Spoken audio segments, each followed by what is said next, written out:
किसी ने क्या खूब कहा है, प्यार इंसान से करो उसकी आदत से नहीं, रूठो उनकी बातों से मगर उनसे नहीं, भूलो उनकी गलतियां पर उन्हें नहीं, क्योंकि रिश्तों से बढ़कर कुछ भी नहीं। जी हाँ दोस्तों, मैं लेकर आया हूँ एक ज़बरदस्त मोटिवेशनल स्टोरी जो सुनकर आपकी आंखें नम हो जाएंगी और आप समझ पाएंगे कि जीवन में रिश्तों की कितनी महत्वता है। तो ध्यानपूर्वक सुनिएगा।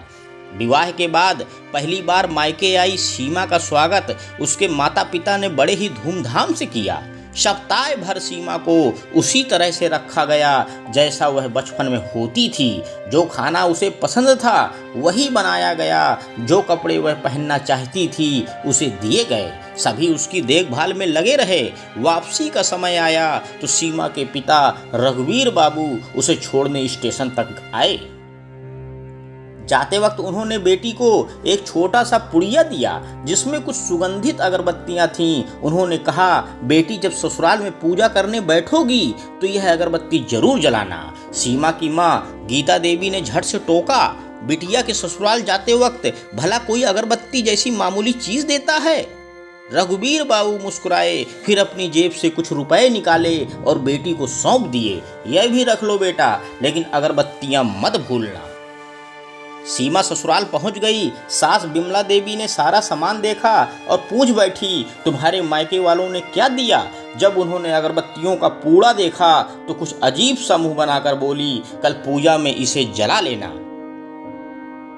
अगली सुबह सीमा पूजा करने बैठी और जब अगरबत्तियों का पूड़ा खोला तो उसके अंदर एक चिट्ठी निकली। वह चिट्ठी पिता की लिखी हुई थी जिसमें लिखा था, बेटा यह अगरबत्ती अपने आप जलती है मगर उसका असर पूरे घर में फैलता है। वह सिर्फ अपनी लौ नहीं जलाती बल्कि आसपास के माहौल की भी महकाती है। बेटी ससुराल में तुम्हारे लिए कई बार चुनौतियां आएंगी। कभी तुम्हारा किसी से मतभेद होगा, कभी किसी बात पर नाराज हो जाओगी। हो सकता है कि तुम्हें सास या पति से कोई बात बुरी लगे, कभी देवर ननंद से अनबन हो जाए या फिर पड़ोसियों की कोई बात तुम्हें चुभ जाए। लेकिन जब भी ऐसा हो तब इस अगरबत्ती को याद रखना, जिस तरह अगरबत्ती अपनी सुगंध चारों तरफ बिखेरती है वैसे ही तुम अपने प्यार, सहनशीलता और समझदारी से हर रिश्ते को महकाने की कोशिश करना। घर को ससुराल नहीं अपना मायका समझकर अपनाना। तुम्हारी माँ ने भी ऐसा ही किया और अब तुम्हारी बारी है मेरी बेटी। दुनिया को अपने कर्मों से महकाना। प्यार और आशीर्वाद, तुम्हारा पिता रघुवीर बाबू। चिट्ठी पढ़ते ही सीमा की आंखों से आंसू बहने लगे। सास बिमला देवी जो रसोई में थी उसे रोता देख तुरंत भाग कर आई और बोली, अरे क्या हुआ, किस बात से परेशान हो? पति मोहन भी यह देखकर भागे आए। सब चिंतित थे। बिमला देवी ने सीमा के हाथ से वह चिट्ठी ली और उसे पढ़ने लगी। पढ़ते ही उनकी आंखों से आंसू आ गए। वे चुपचाप सीमा के पास गई और उसे गले से लगा लिया। फिर उन्होंने चिट्ठी अपने पति रामनाथ जी को दी। रामनाथ जी ने बेटे से कहा, मोहन जरा इसे पढ़ो। मोहन ने चिट्ठी पढ़ी और भावुक हो गया। पूरा घर एक अजीब सी शांति और आत्मीयता से भर गया।